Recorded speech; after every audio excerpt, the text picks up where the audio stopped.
planes, talento, revolución. Ven y únete a la creación. ¿Qué tal, compañeros? Bienvenidos una vez más. Y bueno, ahora vamos a platicar acerca de los sistemas basados en reglas. Y esto es lo que vendría siendo la IA del pasado. Y bueno, antes de que existiera esto del Deep Learning, la IA se basaba en sistemas basados en reglas. Es decir, en estos sistemas nosotros creábamos una especie de reglas o de manuales, y estos hacían que la computadora o el sistema o la aplicación que estabas creando siguiera las instrucciones. Y bueno, en esta sesión vamos a descubrir cómo funcionaban y cómo funcionan, porque pues, soy honesto, yo aún las sigo utilizando de vez en cuando, y vamos a continuar. Entonces, esto se basa en una base que se llama las reglas if y then. Si eres programador, seguramente sabes de lo que estoy hablando. Y tenemos aquí lo que es if, que quiere decir como que sí en español. O sea, si esto sucede, entonces vamos a hacer esta opción. Entonces, a eso se refiere esta regla de si esto pasa, entonces vamos a hacer esto. ¿Y qué son? Bueno, estos sistemas usan reglas específicas escritas por expertos. Es decir, que un experto en medicina creaba esas reglas para una aplicación relacionada a la medicina, un mecánico, un diseñador de videojuegos o un programador de videojuegos. Entonces, simplemente creas esas reglas, das las instrucciones, y si eso ocurre, entonces vamos a hacer esta acción. Entonces, por eso es el si, entonces, ¿ok? Si, then, o if, then. Y ejemplos serían, vamos a decir que estamos creando un videojuego. Y bueno, me gusta esta analogía porque yo la utilizaba en los videojuegos y la utilizo aún en todo esto que es la creación de aplicaciones. Entonces yo puedo crear un videojuego y en ese videojuego doy una instrucción de que cuando el semáforo está en rojo, los autos se detengan. Entonces automáticamente lo que va a pasar es que el código va a buscar esa regla en donde dice, ok, el semáforo cambió, o incluso no es un semáforo porque puede ser una imagen, o puede ser un objeto, o puede ser simplemente un trigger que se le llama, que es como un botón. Entonces, si eso está en rojo, entonces se detienen los autos en el videojuego. También se utiliza como para detectar las contraseñas. Por ejemplo, si la contraseña es correcta, entonces vamos a desbloquear la cuenta. Y para eso se utilizan, te digo, este tipo de situaciones. Es decir, ya hay una regla que está establecida. Aquí la contraseña ya existe. Entonces ya está ahí, y esa es la regla que dice, ok, si ese código está bien puesto, entonces vamos a desbloquear la cuenta. Si en una aplicación de estas de los doctores antiguas que simplemente te decían, ok, si hay fiebre y dolor de garganta, entonces sugiere que te hagas una prueba para ver si no tienes una infección antes de recetarte cualquier medicina o cuestiones por el estilo. Y hay que tener mucho cuidado con todo esto de la inteligencia artificial, la ética y todos estos puntos que vamos a trabajar más adelante. Pero bueno, vamos a continuar. Aquí lo que te digo es que estas reglas se crean por expertos. Tienes que ser un experto en el tema para que obviamente todo esto tenga sentido. De lo contrario, no va a funcionar y la inteligencia artificial ya no sería tan inteligente. Y aquí el punto es que, como te comentaba, los médicos, ingenieros, diseñadores y mecánicos crean las reglas, y entonces el sistema ve este conjunto de reglas que representan el conocimiento, y la máquina puede de esta manera tomar decisiones. Pero realmente no es que sea inteligente el sistema, porque el sistema en sí no sabe qué hacer si no existe esa regla. Pero como te comento, es algo que realmente se sigue utilizando hoy en día.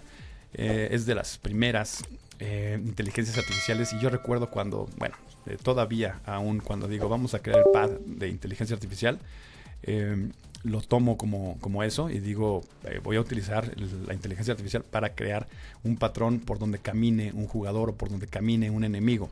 Y aquí lo que pasa es que primero la computadora va a analizar la situación actual. Imagínate que estamos jugando un videojuego e inicia el videojuego y tú eres un personaje, eres el jugador.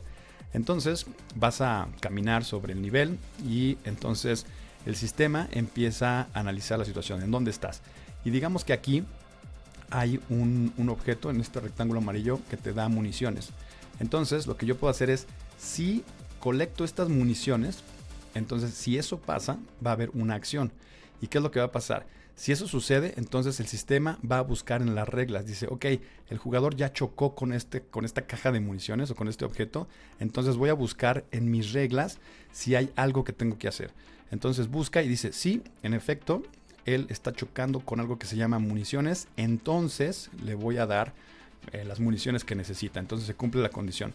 Pero también podría ser que voy caminando, realizo otra acción y por alguna cuestión hay otro jugador. Entonces ese jugador también mete información y entonces si eso sucede va a haber otro tipo de acción, que a lo mejor es que si hay otro jugador, bueno, mi pantalla se parte en dos o mi jugador se convierte en otra persona o los dos se combinan, etcétera, etcétera. Pero aquí lo que está buscando es esa base de reglas. Si existe la regla, entonces vamos a realizar una acción.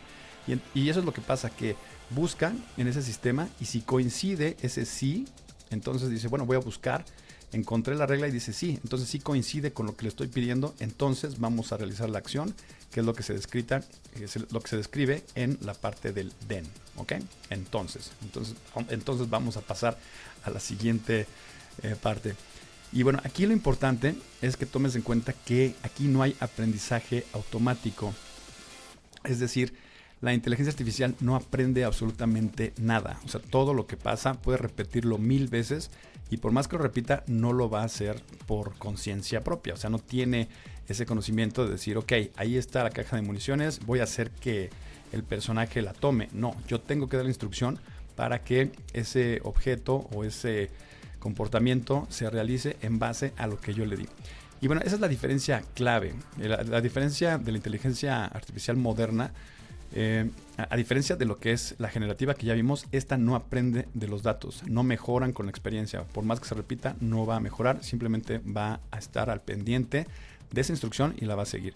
Y aquí hay limitaciones porque si una regla falla o surge algo nuevo, entonces necesito entrar y ajustar eso de manera manual, es decir, escribir el código, escribir esa regla para que se pueda ejecutar lo que estábamos buscando. Y también requiere de mantenimiento porque estás constantemente viendo que esa regla a lo mejor falló, no funciona del todo, entonces tienes que estar en constante mantenimiento de manera manual. El programador tiene que ir, modificarla y agregar o modificar esas reglas, que es algo que ya no pasa en la inteligencia artificial generativa, en donde todos esos datos simplemente se suben y ese sistema de inteligencia artificial nuevo lo que hace es que toma ya decisiones y dice, no, en base al conocimiento que tengo, yo puedo ya cambiar ese comportamiento o hacer que algo nuevo suceda. Y bueno, continuamos. El ejemplo del videojuego, te digo, me gusta utilizar esta analogía porque es algo que conozco y que sé cómo programarlo y lo he utilizado. Entonces, aquí imaginemos que yo tengo a un enemigo, estoy creando un enemigo para videojuegos y bueno, estoy seguro que todos ustedes han jugado videojuegos, así que también creo que es una buena analogía por eso.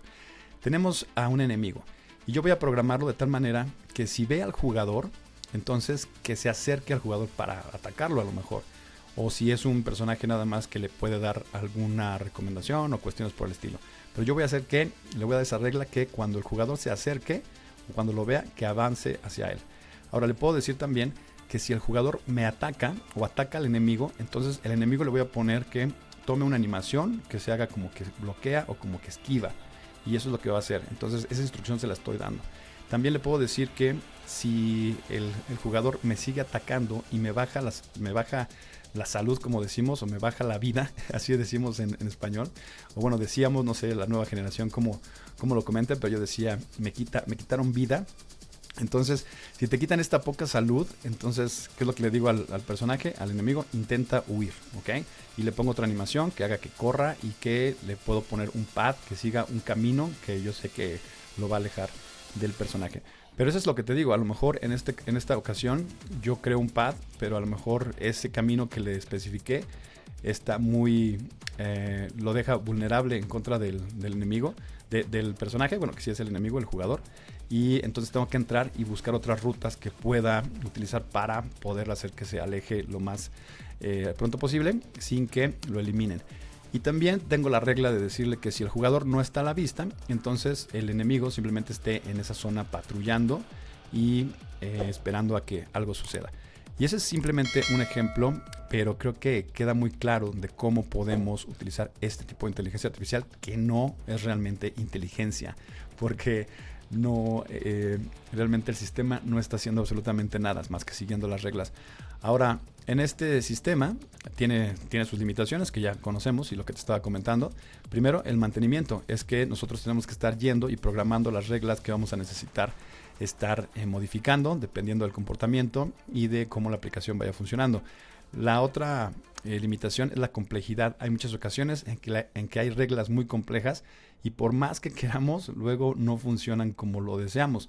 Entonces, aquí es donde la inteligencia artificial hoy en día nos brinda muchísimo confort, en donde decimos, wow, esto que en ocasiones era súper difícil de programar, ahora simplemente la inteligencia artificial nos da por lo menos la idea y te dice, o de una vez utiliza estas 3 opciones y esto te debe de facilitar ese problema. Entonces es como tener realmente a una persona a tu lado con muchísima experiencia en diferentes circunstancias. Y la otra es que tenemos esto que dice Fuzzy, que son reglas muy ambiguas, es decir, que no están muy bien fundadas, bien basadas y no sabemos cómo ejecutarlas en ocasiones y eso nos puede llevar a errores dentro de nuestros sistemas. Y bueno, tenemos aquí lo que estamos hablando de la era preaprendizaje profundo. En todo esto tenemos que conocer que se han generado lo que son los sistemas expertos, que son importantes para realizar tareas específicas. En este caso, por ejemplo, estamos hablando de las reglas que se crean y estas reglas para tareas específicas simplemente se convirtieron en reglas expertas y son sistemas que se crean por expertos, como lo comentábamos anteriormente. Y aquí vamos a encontrarnos con las dificultades que veíamos, los problemas con las reglas imprecisas o difusas o que no están bien implementadas. Y lo ideal siempre ha sido crear nuevos métodos y por eso es que se llega a la era del deep learning, del aprendizaje profundo. Y bueno, lo siguiente sería el auge del aprendizaje profundo. Cuando todo esto ya se está utilizando, y lo digo porque, bueno, esto que te comentaba en los videojuegos, los patrones que se aprenden por los datos que nosotros ponemos como reglas, es diferente a los patrones que se aprenden ahora con las inteligencias artificiales generativas, en donde realmente ellos aprenden de la información que se les da y pueden crear, exactamente esa es la palabra. Pero cuando nosotros hablamos de este auge, fue cuando, bueno, lo más seguro es que hayas utilizado alguna vez la traducción de Google o en tu página web, de repente tienes el icono de lo que es la opción de traducir. Y aquí este es el tipo de inteligencia artificial que se utiliza. O sea, realmente el traductor, si tú le dices escríbeme hola en japonés, no te va a escribir hola en japonés, sino que te va a dar la traducción de escríbeme hola en japonés. Y esto es porque está utilizando esta base de reglas que lo que hizo fue primero entrenarlo, darle toda la información de los diferentes idiomas y decirle, ok, esta regla, el idioma tal es japonés, el idioma tal es inglés, el idioma tal es francés. Entonces, la regla es que si yo escribo la palabra hola, tú me tienes que dar, si presiono el lenguaje, el botón que dice francés, entonces me tienes que dar la traducción a bonjour. Y así por el estilo es como funciona este tipo de inteligencia artificial. Espero que tenga sentido y que sea lo más claro posible. Y si no, ya sabes, estamos aquí para apoyarte en cualquier situación. Pero bueno, en resumen, lo que pasa con este sistema de reglas es que el sistema es de los primeros que se crean como inteligencia artificial y están basados en eso, en las reglas. Las reglas que se utilizan son principalmente el if y el then, que es sí, entonces, decisiones basadas en instrucciones. Y no hay aprendizaje, realmente el sistema no aprende absolutamente nada, no evoluciona, incluso con toda la experiencia y todas las veces que tú quieras repetir esa tarea, el sistema nunca va a poder, en este caso el traductor, nunca te va a poder escribir algo en un idioma. El jugador no va a hacer otra cosa más que seguir las instrucciones que tú ya le diste y no va a saber nada más. Y con esto, compañeros, llegamos al final de esta misión. Muchísimas gracias. Bye por ahora. Nos vemos en la siguiente. Y recuerden, compañeros, por favor, darle like al botón de la campanita, suscribirse a nuestro canal y también like al video, porque de esa manera a nosotros nos están informando que quieren ver más contenido y vamos a estar haciendo esto con muchísimo gusto si a ustedes les gusta. Hasta la próxima. Cardan es talento